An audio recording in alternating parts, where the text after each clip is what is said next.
Hello everyone good morning की खबर आपनालोকৰ आशा करूँ সকলো ভালেই আছে মোৰো বৰ্তমান ভালেই আজি ৰাতিপুৱা ভিডিওটো আৰম্ভ কৰি দিলো ৰাতিপুৱা মানে আজি একদম আধাৰতে গা পা ধুই একদম মান ঠাণ্ডাত মানে কপি কপি গা পা ধুই আজৰি হলো আৰু ভাবিলো ৰাতিপুৱা আৰম্ভ কৰি দিও বহুত দিন হল ভিডিও চিডিও বনোৱা নাই একদম মানে পুৰা ব্যস্ত থাকিবলগীয়া হৈছে কামত ভিডিও বনাবলৈ টাইমে পোৱা নাই সেইকাৰণে মানে আজি দিনটো আমাৰ কাৰণে এটা বিশেষ দিন হেহে মানে সোনকালে উঠি মেলি ভিডিওটো ৰাতিপুৱা আৰম্ভ কৰি দিছো বিশেষ দিন বুলি কিয় বলো আপোনালোকে চাগে থাম্বনেলটো চাই গম পাইছে বা পাবই তথাপি কৈ দিছো মই আগৰ ভিডিওত কৈছিলো আমি ঘৰ এটা বনাই আছো বুলি আৰু সেই ঘৰটিতে আজি গৃহ প্ৰবেশ কৰিম বুলি ভাবিছো আৰু এনে নাম কীৰ্তন এভাগী কৰি গাঁৱৰ ওচৰ চুবুৰীয়া আত্মীয় স্বজন সকলোকে মাতিছো ঘৰৰ মানুহবিলাক বৰ বেছি ডাঙৰকৈ নহয় এনেই অনুষ্ঠুপীয়াকৈ পাতিছো আৰু এয়াই ঘৰটো মানে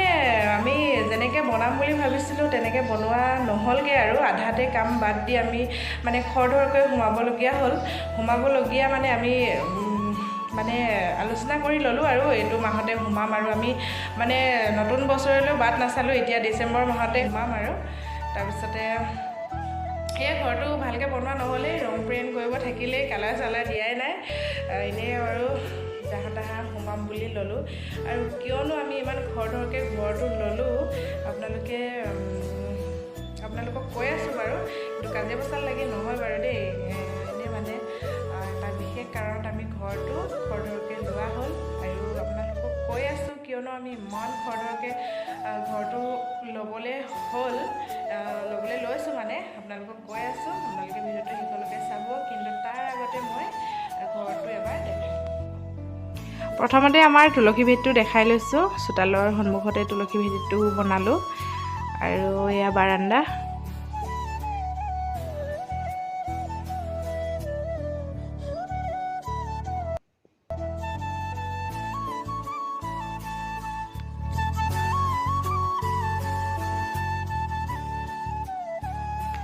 আৰু বাৰান্দাৰ পৰা এইটো ভিতৰলৈ আহি পোনে এইটো ৰুম আৰু এইটো একদম খালী ৰুমবিলাক মানে ইয়াতে ভকত বৈষ্ণৱ বহিব সেয়েহে খালী কৰি থোৱা হৈছে আৰু এইফালে এইটো ৰুম আৰু এইপিনেও আমাৰ পুপু মাইনা শুই আছে বিচনাত ধুনীয়াকৈ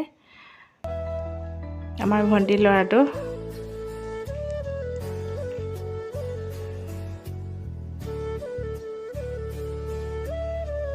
আৰু এইফালে এইটো ৰুম আমাৰ এতিয়া কিটচেন হ'ব মানে গোটেই বস্তু শাক পাচলি কিবাকিবি একদম ভৰ্তি হৈ আছে আৰু এইফালে আমাৰ বাৰান্দা মানে কি আৰু পাকঘৰৰ কাৰণে বনোৱা হৈছিলে আধা কাম আধাতে এৰা হৈ গ'ল এইফালে চৌকাটো মই বনাইছিলোঁ গৰম পানী উতলি আছে দেখিছেনে এয়াই আৰু আমাৰ ঘৰটো আপোনালোকক দেখুৱালোঁ যেনে তেনে ঘৰটো ল'বলৈ লৈছোঁ আৰু আমি মানে ঘৰটো বিশেষ কাৰণত ল'বলগীয়া হ'ল বুলি কৈছিলোঁ যে এতিয়া কাৰণটো কৈ দিছোঁ মানে আমাৰ গাঁওখন ৰেলৱে ষ্টেচনৰ ওচৰতে হয় আৰু আমি মানে এতিয়ালৈকে দুবাৰমান হৈছে নটিচ পাই থাকোঁ কেইবছৰমানৰ মূৰে আগতে 2-3 বছৰ আগত পাইছিলোঁ আৰু এতিয়া এইবছৰ পাইছোঁ মানে নটিচ পোৱাৰ লগে লগে ইমানেই ভয় কিবা এটা লাগি থাকে মানে মানুহবিলাক ক'লৈ যাম কি কৰিম কি নকৰিম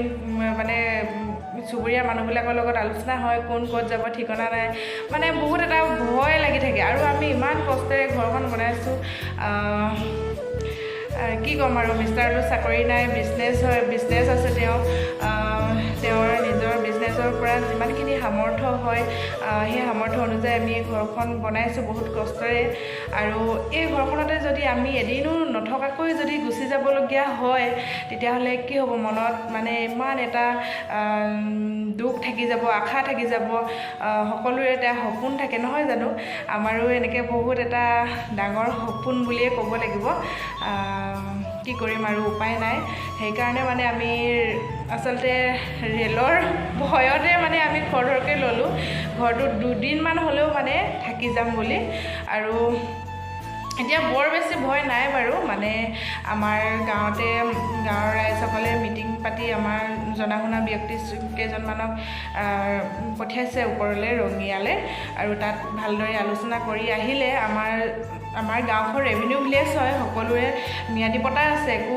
ভয় নাই বুলি কৈছে। যদিও ভৱিষ্যতে লয় মানে তেতিয়াহ'লে ক্ষতিপূৰণ পাব বুলি কৈছে।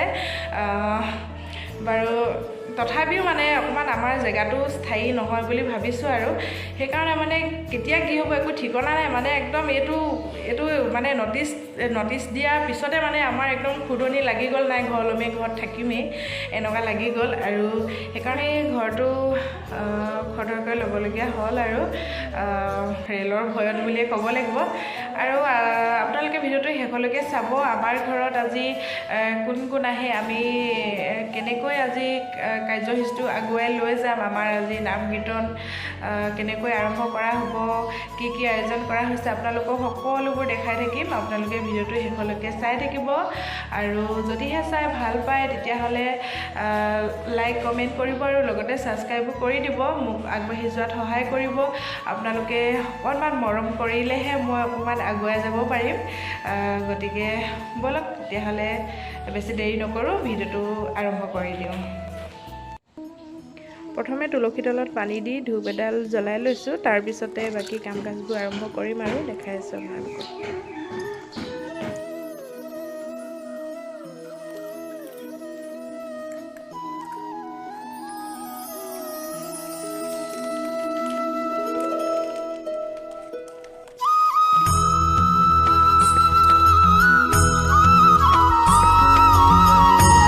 এইফালে আমাৰ বাইদেউহঁতে চব্জি কাটি আছে, দেখাই দিছোঁ। আৰু আহিছে আৰু ভকত বৈষ্ণৱসকল লাহে লাহে। আমাৰ ইয়াৰ মা, খুৰী, বৰমাহঁতে বহি তামোল কাটি আছে। আৰু এইফালে মোৰ বাইদেউ জা জ্বলি হৈছোঁ। আমাৰ গাৰ্গী একদম যোৱা কৰি আছে।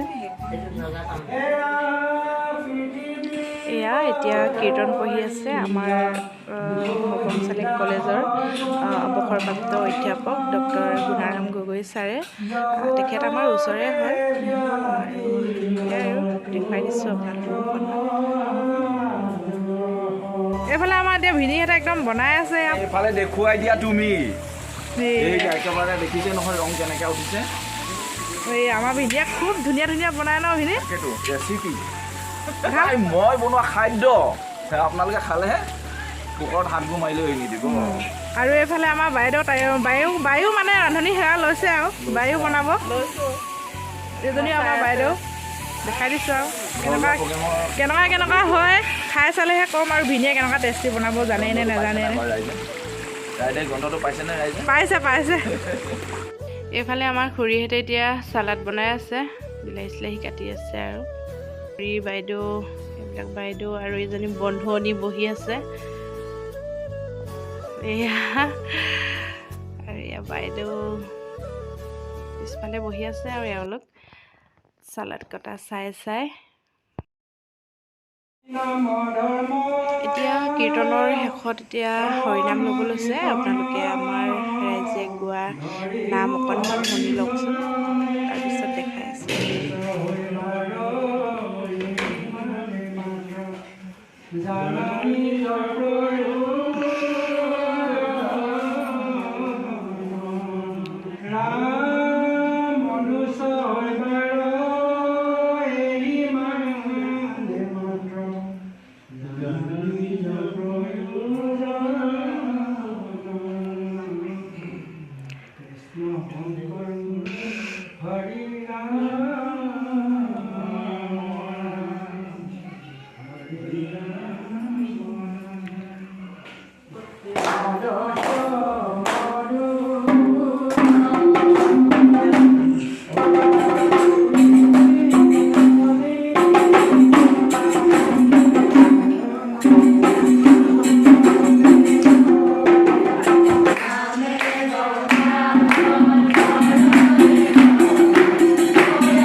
এইফালে এতিয়া মোৰ আতৰণী কেইজনী আহি পালে, অকণমান দেখাই দিছোঁ। এইফালে কাষত বহি থকা 3গৰাকী মোৰ আতৰণী, আৰু এইফালে এগৰাকী আছে ৰ'ব। আৰু এইফালে এয়া সেউজীয়া পিন্ধি থকা মোৰ আতৰণী হয়। 4গৰাকী আতৰণী আহিছে। এতিয়া এওঁলোকক কামত লগাই দিব লাগিব। আৰু এইফালে এতিয়া এয়া প্ৰসাদ বিতৰণ কৰি আছে আমাৰ খুৰীহঁতে। এয়া দেখাই দিছোঁ অকণমান, তাৰপিছত আৰু দেখাই থাকিম আৰুনো কি হয়। প্ৰসাদ খোৱাৰ পিছতে এয়া ভাতৰ ব্যৱস্থা কৰা হৈছে। ভাত খাই আছে ভকতসকলে, আমাৰ বাইদেউহঁতে। এয়া আইতা, খুৰী, মা, বৰমা, এইপিনে ভকতসকল সকলোৱে লগতে মিলি খাইছে। সকলোৱে খোৱাৰ পিছত একেবাৰে শেষত আমি আতৰণিকেইজনী মিলি খাই লৈছোঁ। ধুনীয়াকৈ গোটেইকেইজনী বহি লৈছোঁ। এতিয়া ৰাতি প্ৰায় 10টামানেই বাজিলে। আজি আমাৰ ঘৰ লোৱা মানে নিয়মটো ভালদৰে গ'ল বুলি ভাবিছোঁ আৰু মিষ্টাৰৰ লগৰবিলাকো এতিয়া আছিলেই, এতিয়াহে গৈছে সকলোবোৰ। আৰু আমাৰ মাহঁত আছে বাৰু, মাহঁতে এতিয়া দিনটো কাম কৰি ভাগৰি গৈছে আৰু শুইছে। ভণ্টিহঁতো আহি আছে, ভণ্টিৰ ভাইটিও আহিছে, মানে ভণ্টিৰ জোঁৱাই হয়, মোৰ ভনী জোঁৱাই। তেওঁলোকেও শুইছে আৰু মই এতিয়া কাম বন কৰি মানে দিনটো কি ক'ম আৰু একেবাৰে লেবেজান হৈ গৈছোঁ, ভাগৰি গৈছোঁ। তথাপিও ভকত সেৱা কৰিব পালেতো ভালেই লাগে, সদায়তো কৰিব নালাগে ন। আজি আমি প্ৰথমে মানে নতুন ঘৰত সোমাইছোঁ বুলি এইখিনি কৰিছোঁৱে আৰু কৰিবই লাগিব। আৰু তাকেহে এতিয়া ৰাতি ইমান টাইম হৈ গ'ল, একদম মানে কি ক'ম আৰু এতিয়া আমি আজৰি হৈছোঁ আৰু কাম বন কৰি। আৰু আজিৰ ভিডিঅ'টো ইমানতে সামৰি দিছোঁ। আপোনালোকক কেনেকৈ পাৰিলোঁ দেখাইছোঁ আৰু আপোনালোকে যদি চাই ভাল পায় তেতিয়াহ'লে লাইক, কমেণ্ট আৰু লগতে ছাবস্ক্ৰাইব কৰি দিব। আৰু আজিলৈ তেতিয়াহ'লে বাই বাই।